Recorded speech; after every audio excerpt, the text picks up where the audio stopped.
Hey guys, it's Mrs. Samples. Today we're going to finish our book, The Wizard of Oz.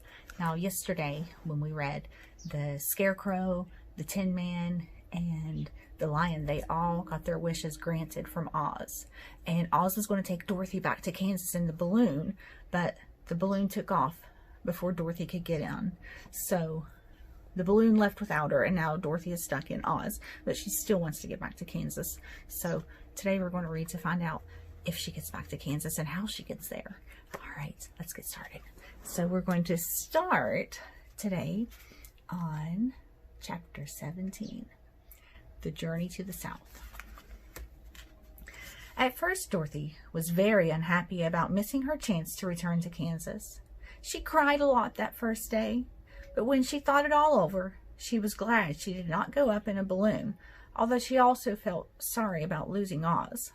The Scarecrow was now the ruler of the Emerald City. Although he was not a wizard, the people were all proud of him.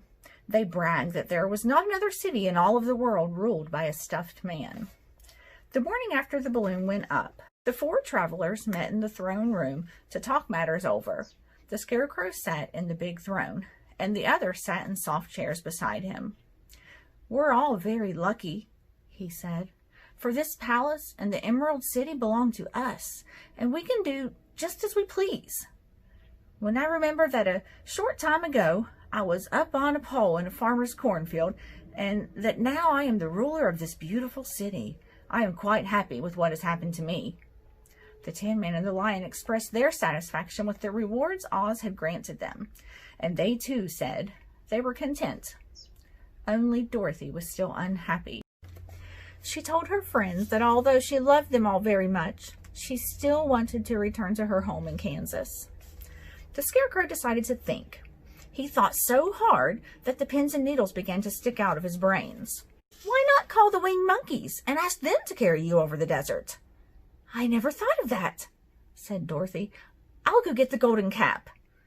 When she brought the cap into the throne room, she spoke the magic words, and soon the band of winged monkeys flew in the open window and stood beside her. "This is the second time you have called us," said the Monkey King. "What is your wish?" "I want you to fly me to Kansas," said Dorothy. "That cannot be done," said the Monkey King. "We belong to this country alone, and we cannot leave it. There has never been a winged monkey in Kansas, and I suppose there never will be. We just do not belong there. We will be glad to serve you in any way we can, but we cannot cross the desert. Goodbye." The Monkey King bowed and then flew away through the window, followed by all his band. Dorothy was almost ready to cry. She was so disappointed. "I have wasted the charm of the golden cap for nothing," she said, "for the winged monkeys cannot help me." The Scarecrow began thinking again, and his head bulged so much that Dorothy was afraid it would burst. "Let's call in the soldier with the green beard," he said, "and ask his advice."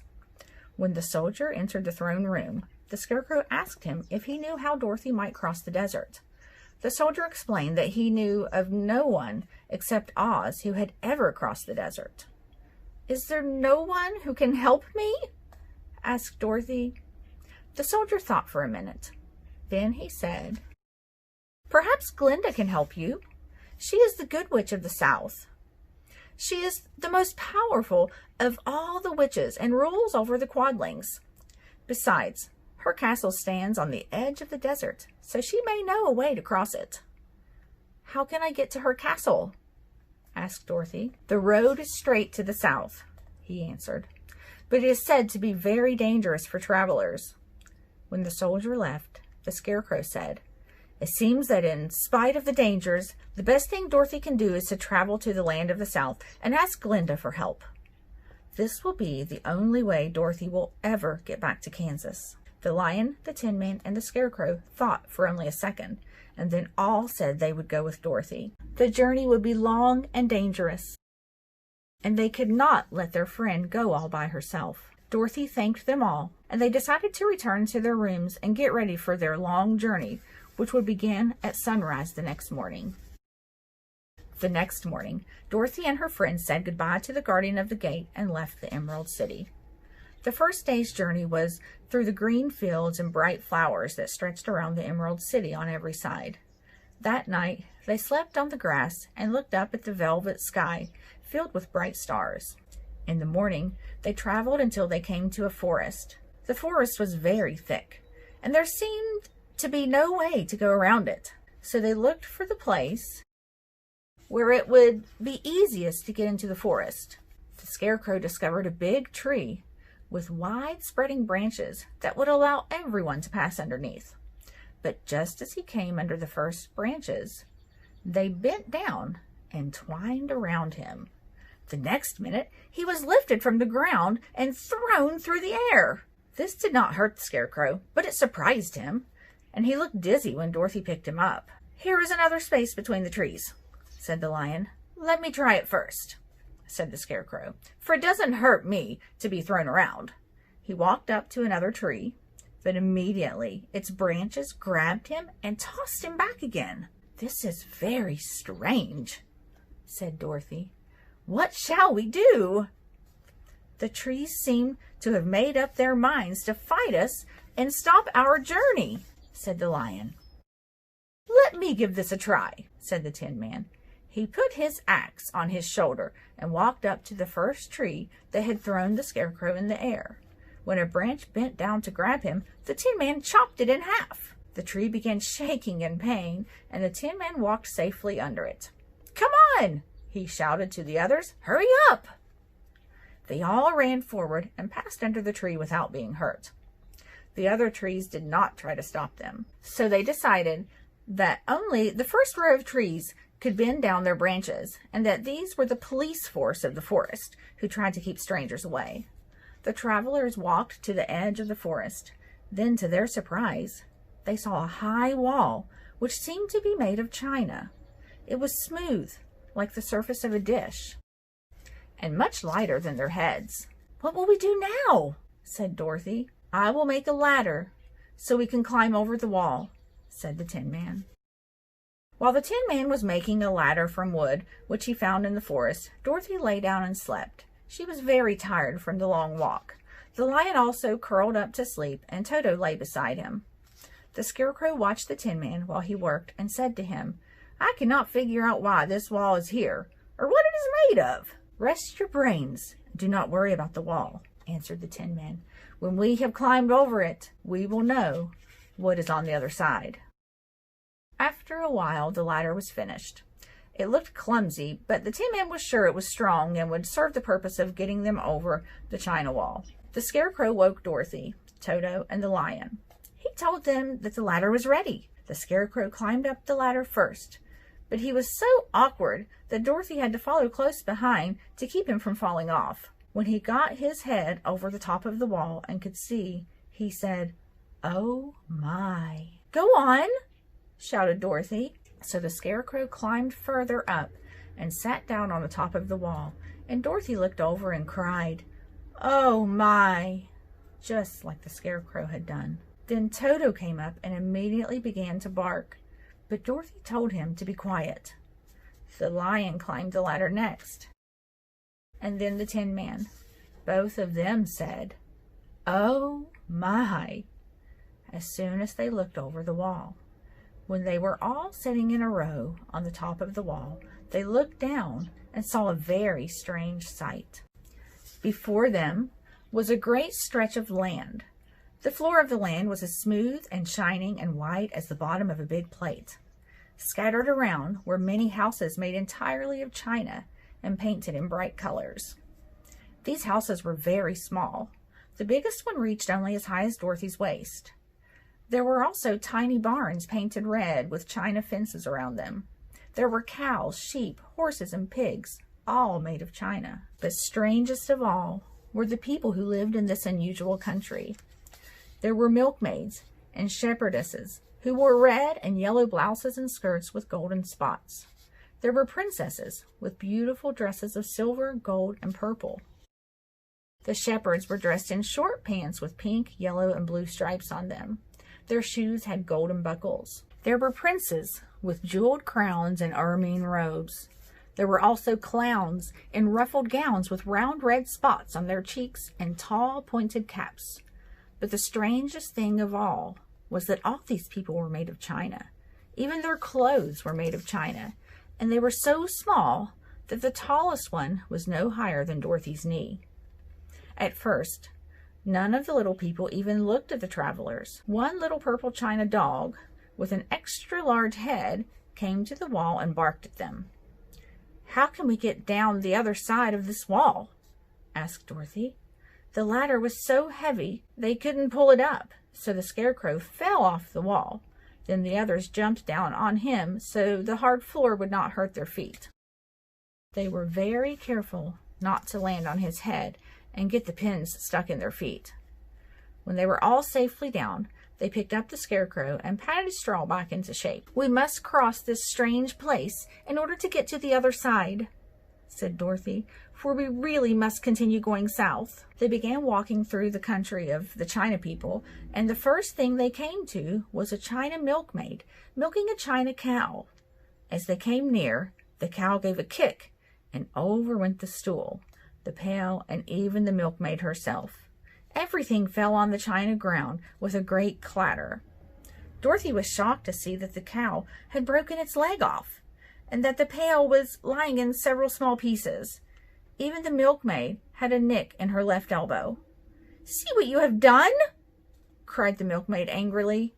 "My cow has broken her leg, and I must take her to the mender's shop and have it glued on again. What do you mean coming here and frightening my cow?" I am really very sorry," said Dorothy. "Please forgive us." But the milkmaid was too angry to answer. She picked up the leg and led the cow away. The poor animal limped on 3 legs. Dorothy felt very bad about what had happened. "We must be very careful here," said the kind-hearted Tin Man, "or we may hurt these little people so they will never get over it." A little further on, Dorothy met a beautiful dressed princess. The princess stopped short when she saw the strangers, and she started to run away. Dorothy wanted to see more of the princess, so she ran after her. But the China girl cried out, "Don't chase me! Don't chase me!" She had such a frightened voice that Dorothy stopped and asked, "Why not?" "Because," answered the princess, "if I run, I may fall down and break myself." "But you could be mended, couldn't you?" asked Dorothy. "Oh, yes, but one is never as pretty after being mended, you know," answered the princess. "I suppose not," said Dorothy. "Now, there is Mr. Joker, one of our clowns," continued the China woman, "who is always trying to stand on his head. He has broken himself so many times that he is mended in 100 places and doesn't look at all pretty.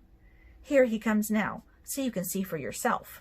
Indeed, a jolly little clown came walking by, and Dorothy could see that in spite of his pretty clothes of red, yellow, and green, he was completely covered with cracks. It was clear that he had been mended in many places. Dorothy felt sad for the poor little clown. Then she turned to the beautiful princess and said, "You are so lovely. I am sure that I could love you dearly. I'm going back to Kansas. Won't you let me carry you back in my basket so when I get back home I can stand you on Aunt Em's mantel shelf?" "That would make me very unhappy," answered the China princess. "You see, here in our own country, we live happily and can talk and move around as we please. But whenever any of us are taken away, our joints at once stiffen, and we can only stand straight and look pretty. Of course, that is all that is expected of us when we are on mantel shelves and cabinets and living room tables. Our lives are much more fun here in our own country." "I understand," said Dorothy. "And I would not want to make you unhappy for anything in the world, so I will just say goodbye." "Goodbye," answered the princess. They walked carefully through the China country. Little animals and people scampered out of their way, afraid they would be broken. Soon they reached the other side of the country and came to another China wall. It was not as high as the first one, and by standing on the lion's back, they all managed to scramble to the top. Then the lion gathered his legs under him and jumped the wall. Just as he did this, he upset a china house with his tail and smashed it into pieces. "That was too bad," said Dorothy, "but I think we were lucky that we did these people so little harm. They were all so delicate." "They certainly are," said the Scarecrow, "and I am thankful I am made of straw and cannot be hurt so easily." "There are worse things in the world than being a scarecrow. They are so afraid of outsiders," said the Tin Man. "They must have been treated badly by those who did not understand them." Dorothy nodded her head in agreement as she took her last look at the china wall. Before them lay a gloomy forest. The four travelers passed through the forest safely. When they came to the edge of the forest, they saw a steep hill covered from top to bottom with large pieces of rock. "This will be a difficult climb," said the Scarecrow, "but we must get over this hill." So he led the way and the others followed. They had just reached the first rock when they heard a voice cry out, "Keep back!" Then from behind the rock stepped out the strangest man any of them had ever seen. He was short and stout and had a big head which was flat at the top and supported by a thick, wrinkled neck. He had no arms at all. The Scarecrow saw this and did not think that such a helpless creature could prevent them from climbing the hill. So he said, "I am sorry not to do as you ask, but we must pass over this hill whether you like it or not." As fast as lightning, the man's head shot forward and his neck stretched out until the flat part of his head hit the Scarecrow in the stomach and sent him falling over down the hill. Then the creature's head returned to the body and he laughed and said, "It is not as easy as you think, ha ha." A chorus of laughter came from the other rocks, and Dorothy saw hundreds of the armless hammerheads on the hillside.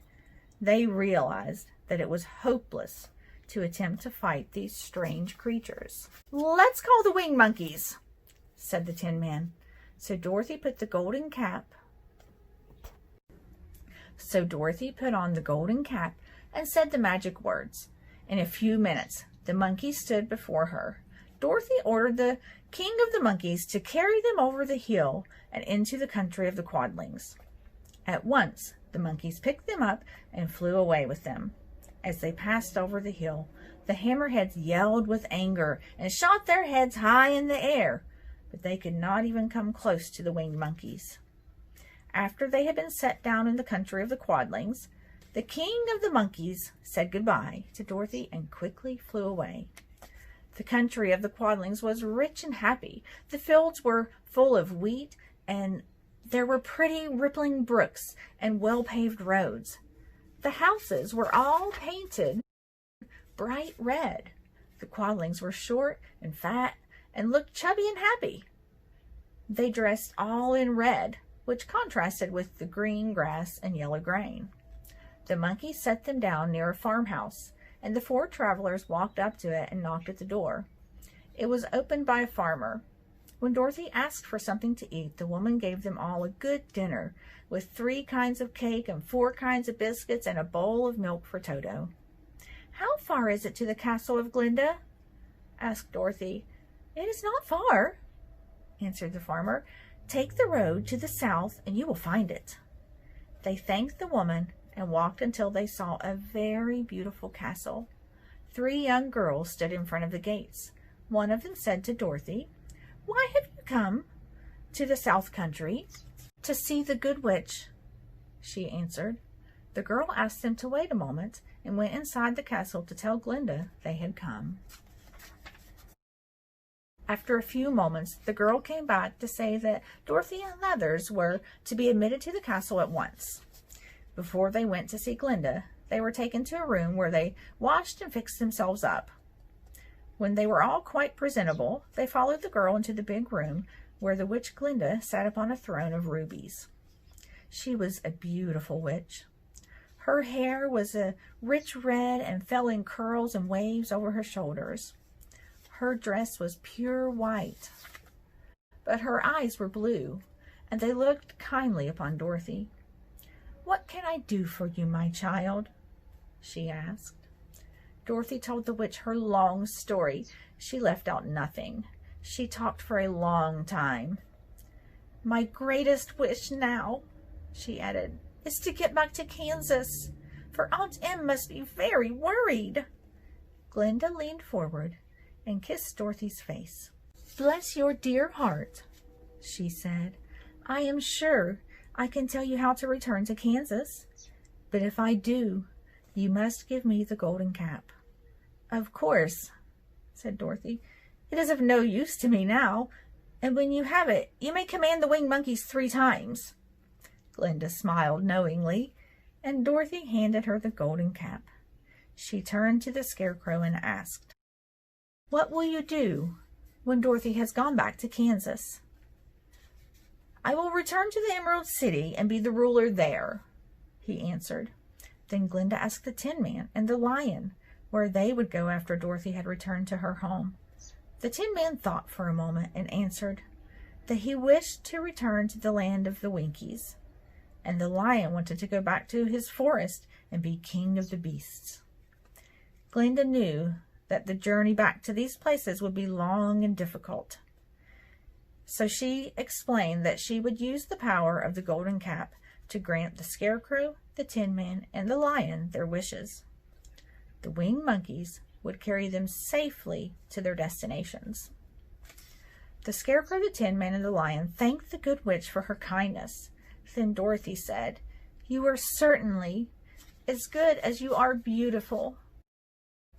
But you have not yet told me how to get back to Kansas."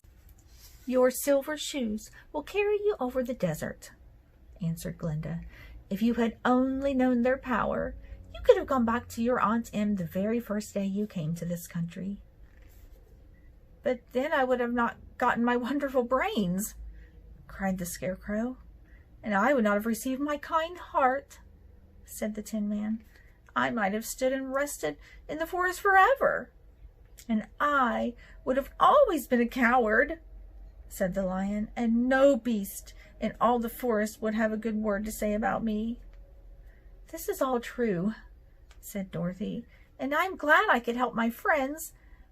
But now that they have gotten their wishes and are happy, I think I would like to return to my home in Kansas. The silver shoes have wonderful powers. They will take you any place in the world in just 3 steps.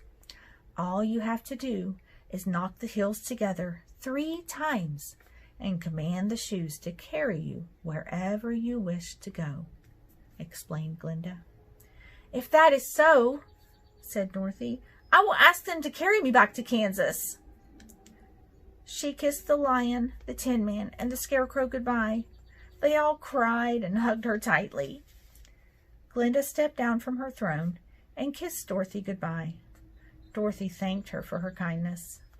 Then Dorothy took Toto in her arms, said one last goodbye to her friends, and clapped the heels of her shoes together 3 times and said, "Take me home to Kansas." In a few seconds, she was whirling through the air so fast that all she could see or feel was the wind whistling past her ears. Aunt Em had just come out of the house to water the cabbages when she looked up and saw Dorothy running toward her. "My darling child!" she cried, as she held Dorothy in her arms and covered her face with kisses. "Where in the world did you come from?" "From the land of Oz," said Dorothy. "And here is Toto too. And Aunt Em, I am so happy to be home again." All right, guys, that's the end of our book, The Wizard of Oz, my favorite book. I hope you enjoyed it as much as I do. And remember, there is a movie, The Wizard of Oz. So some of you may have already seen the movie before we read the book. If not, I want you to go watch that movie now. And I want you to draw a Venn diagram in your journals. So let me show you. A Venn diagram is where you draw 2 big circles that overlap each other. So one circle is the movie and one circle is the book. In the middle, you're going to write things that are the same. And under movie, you'll write things that were just in the movie. And under book, you're going to write things that were just in the book. So these will be the things that were different. And I kind of got mine started here. So under the things that are the same in the center. I just wrote the characters. Dorothy, Toto, Scarecrow, Tin Man, and Lion. There are a lot more things that you could put there, though. And under movie, one of the big differences is Dorothy's shoes were red, and in the book, her shoes were silver. There are many more things that are different that you can put in. All right. Well, I hope you guys enjoyed my favorite book, The Wizard of Oz, and you enjoy watching the movie too.